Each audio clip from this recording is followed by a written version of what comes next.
আমার কথাটা একটাবার বিশ্বাস করেন ভাই, বিশ্বযুদ্ধ লেগে গেছে, একটাবার বিশ্বাস করেন। যারা নিয়ে দুবাইতে, সৌদি আরবে, কাতারে আছেন, খুবই অবস্থা খারাপ, ভয়ঙ্কর লেভেলের খারাপ। আল্লাহ হেফাজত করুক তাদেরকে সবাই। হারামি হইল সৌদি আরব, কাতার, মিশর, দুবাই, এরা হইলো হারামি দেশ। ইরানের লোক হারামি করছে। তো যাই হোক, আমেরিকায় মেরে দিছে হ্যাঁ করে। তো এটা আমগো দেখে লাভ নাই। তারপর আমরা বাংলাদেশি লোক যাতে সেফে থাকি, নিরাপদে থাকি। আমি সতর্কমূলক ভিডিও প্রতিনিয়ত বানাইতেছি, আপনারা দেখেন না। কিন্তু এনে কিছু সমস্যার কারণে আমি কিছু বলতেও পারতাছি না, নাইতে তো মাইরা উড়াই লাইতাম। মনে করেন এত, আমরা তো মুসলমান, বুঝেন নাই? তো আজকে রাত্রে 2 তারিখ, আজকে রাত্রে খুব সাবধানে থাকবেন। যারা নিয়ে কাতারে, দুবাইতে, ওমানে, সৌদি আরবে আছেন, সবাই একটু সাবধানে থাকবেন, সতর্ক থাকবেন। নিজে বাঁচলে বাফের নাম, নিজে বাঁচলে বাফের নাম, আপনি বাঁচলে আপনার ফ্যামিলি বাঁচবো। কারণ একটা বোমাইয়া যদি পড়ে আপনাদের উপরে, আপনি শেষ। কারণ এই জন্য কইতেছি, পরিস্থিতি অনেক খারাপ। আন্ডারগ্রাউন্ডে চলে যান, পরিস্থিতি অনেক খারাপ বর্তমানে। আপনারা দেখতেছেন, আমরা সোশ্যাল মিডিয়া দেখতেছি, আমরা নিজেরাও দেখতেছি, পরিস্থিতি অনেক খারাপ। নিজে বাঁচলে আপনার ফ্যামিলি বাঁচবো। সবাই সতর্ক, আপনার ফ্যামিলিরে আপনি বলে দেন। প্রিয় দর্শক, প্রোপাগান্ডা করার একটা লিমিট থাকে। আমরা যে প্রোগ্রাম করি, যে টক শো করি, এবং বা এখানেই কথা বলে এই পেজে, সেগুলো কেটে ছেটে নিয়ে অন্যরা ব্যবহার করে। সেটাতে আমরা কিন্তু কপিরাইট দেই না, বা সেগুলো ওপেন রাখি, যাতে করে ঠিক আছে, যাদের ইচ্ছা দিল দিয়ে, তারা যদি কিছু ইনকাম করতে পারলো করুক, সেটাতে আমাদের কোনো আপত্তি নাই। বা সেখানে কপিরাইটও আমরা সেট আপ করে রাখিনি।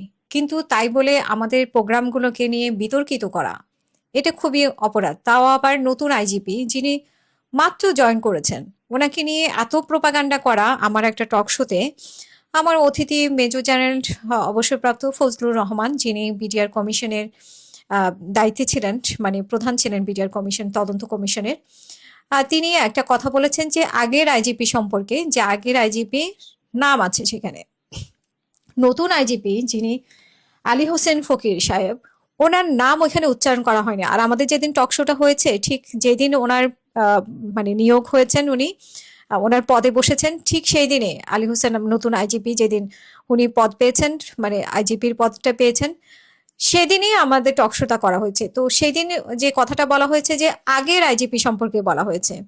তো এইটাকে মানুষ, মানে এখানে আমরা কারো নামও উচ্চারণ করি নাই। বাহারুল আলমের কথা উনি আগেও বলেছেন, উনি অনেক টক শোতে।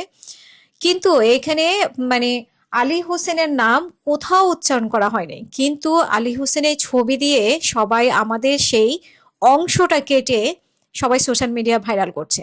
ঠিক আছে, এটা খুবই অন্যায়। আপনাদেরকে আমরা টক শো ব্যবহার করতে দেই, তার মানে এই না যে আপনারা কেটে ছেটে ভুলভাবে ব্যাখ্যা করবেন এবং একজন সম্মানিত মানুষকে আপনারা অসম্মান করবেন এবং সেটাকে ভাইরাল করবেন, আবার সেটার জবাবদিহিতা আমাদেরকে দিতে হয়। তো আমি অনুষ্ঠান করেছি, আমার ওইখানেও আমি কেটে কেটে ছোট করে দেই, কিন্তু আমার অনুষ্ঠানেও আমার ছোট করার মধ্যেও কিন্তু আমি সেটা উল্লেখ করিনি, কারণ আমার মনে হয়েছিল যে এটা একটা ভুল বুঝাবুঝি। ঠিক আছে, কারণ উনি বলেছিলেন যে ওইখানে আইজিপির কয়েকজন আইজিপির নাম আছে। তখন আমি জিজ্ঞেস করেছিলাম যে উনি আর আছে কিনা। তো উনি না বুঝে আগের জনের কথা রিপ্লাই দিয়েছে। এখানে আমরা কারোর নাম উচ্চারণ করিনি। কিন্তু আপনারা যে দয়া করে আপনারা যে আমাদের কথাগুলো কেটে দেন, কেটে দেওয়ার সময় আপনারা ভাইরাল করার জন্য এমন কিছু করবেন না যাতে করে আপনারা নিজেরাও ফেসে যান। আমাদেরকে অপপ্রচার, অপব্যাখ্যা, এগুলো আপনারা দয়া করে করবেন না প্লিজ। আপনারা যেটা রিয়েল আছে সেটা কেটে আপনারা দেন, আমাদের কোনো সমস্যা নেই। কিন্তু আমাদের কথাগুলোকে ভুলভাবে ব্যাখ্যা করে, এই যে গতকালকে থেকে আমার কাছে স্ক্রিনশট আসতে আসতে শেষ। তো আমি সবাইকে বলতেছি, ভাই এটা আমার পেজ থেকে যায় নাই, এবং আমার পেজের নামেও না কোনো কিছু। কিন্তু এত এত পেজে ছড়ানো হয়েছে নতুন আইজিপিকে নিয়ে, এবং সেখানে দেখা গেছে যে আমার আর ফজলুর রহমান স্যারের মানে আমরা কথা বলতেছি, এখন আমাদের কথাকে কাটছাট করে এভাবে দেওয়া, এটাতে কিন্তু আমরা নিজেরাও অপ্রস্তুত হই। ফজলুর রহমান স্যার নিজেও একজন, major general Fazlur Rahman sir, উনি নিজেও একজন সম্মানিত মানুষ, ওনাকেও অনেক জায়গায় জবাবদিহিতা করতে হচ্ছে, আমাকেও জবাবদিহিতা করতে হচ্ছে। মানে গতকালকে থেকে মানে আমি তো কাজ করতে পারতেছি না, কারণ এইটা নিয়ে আমাকে অনেক জবাবদিহিতা করতে হচ্ছে। আর যেহেতু আইজিপি, নতুন আইজিপি, উনি কিন্তু হেলা খেলার বিষয় না। ওনাকে নিয়ে এরকম ভাবে অপপ্রচার করা খুবই নোংরামি। এই নোংরা কাজগুলো আপনারা করবেন না দয়া করে। ঠিক আছে, আমাদের কন্টেন্ট নেন, কন্টেন্ট মানে আপনারা কন্টেন্ট ব্যবহার করেন, পয়সা ইনকাম করেন, তাতে কোনো আপত্তি নেই, কিন্তু আপনারা এমন কোনো কাজ করবেন না যেটাতে সম্মানিত লোকদের, যেমন নতুন আইজিপি অসম্মানিত করার চেষ্টা করছেন আপনারা, তেমনি মেজর জেনারেল ফজলুর রহমান, তেমনি আমাকে, মানে তিনজন মানুষকে আপনারা অসম্মান বিতর্কিত করে ফেললেন। তো আপনারা এমন কোনো মানে ফুটেজ নিবেন না বা ফুটেজকে অপব্যবহার করবেন না যে কাটছাট করে অর্ধেক কথা নিলেন, অর্ধেক কথা নিলেন না, যেখানে যার নামে নাই তার ছবি দিয়ে ছবি ব্যবহার করে আপনারা এই ধরনের মানে এই ধরনের কন্টেন্ট ছাড়ছেন। এটা আমাদের জন্য খুবই মানে কি বলবো, খুবই সতর্ক হওয়া উচিত আমাদের। এবং এটা কিন্তু আমার নিজের জন্য বা যারা টকশো করে তাদের জন্য আসলে এটা খুবই এম্বারেসিং ব্যাপার যে আপনারা যদি এগুলো করে থাকেন, আমাদেরকে এভাবে বিতর্কিত করে থাকেন, ঠিক আছে? যে আমাদের, আমরা নিজেরাও কন্টেন্ট ছাড়ি, মানে ছোট ছোট করে টুকরা করে আমরাও ছাড়ি, কিন্তু আমরা এমন কোনো কিছু ইয়ে করি না যেখানে যেই নামটা আসে নাই সেই নামটা নিয়ে আপনারা এরকম করবেন।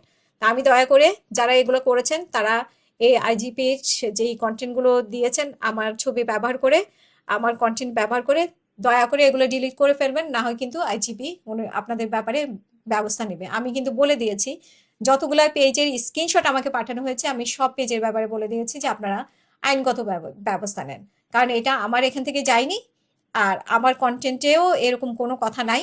সো আপনারা আইনগতভাবে ব্যবস্থা নেন। আমি আপনাদেরকে সতর্ক করছি, যারা নেন তারা পুরো কথা নেবেন, বুঝে শুনে তারপরে কন্টেন্ট দিবেন এবং ছবি ব্যবহার করবেন।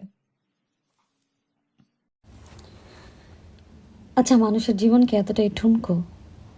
একটা মানুষকে এরকম অবসেসড হয়ে ভালোবাসতেই হবে কেন যে সে না থাকলে দুনিয়াতেই থাকা যাবে না? আমরা তো প্রতিনিয়তই ছোট বড় অনেক গুনাহ করি, কিন্তু শুনেছি সৃষ্টিকর্তার ক্ষমার মানে হৃদয় এত বড় যে সে তো ক্ষমাশীল। তো আপনি যদি ঠিক মতো আপনার ভুল বুঝতে পেরে আপনি যদি ক্ষমা চান সুন্দরভাবে, আপনি ভালো কাজ করেন, আপনার মনে যাতে মানে অনেক বেশি বিশ্বাস থাকে, তাওয়াক্কুল থাকে, আপনি আপনার যদি মানে আপনি অনেক পজিটিভলি চিন্তা করেন, আপনি মানুষকে হেল্প করেন, আপনি আপনার সামর্থ্য অনুযায়ী আপনি ভালো কাজ করার চেষ্টা করেন, একটা সময় আপনার সব কাজের উসিলাতে আপনি আপনি সৃষ্টিকর্তার কাছে যদি মাফ চান প্রত্যেকটা ভালো কাজের উসিলার জন্য, সৃষ্টিকর্তা চাইলে আপনার সেই বড় গুনাহটাও চাইলে সে ক্ষমা করে দিতে পারে। তো আমি তো আসলে মাতৃত্বের স্বাদ পাইনি, কিন্তু আমি শুনেছি মারা নাকি সন্তানের মুখ দেখার পরে পৃথিবীতে আর কোনো কিছুই এর থেকে আপন নাকি আর কিছু থাকে না। যে সন্তান তাকে ছেড়ে চলে গেলে,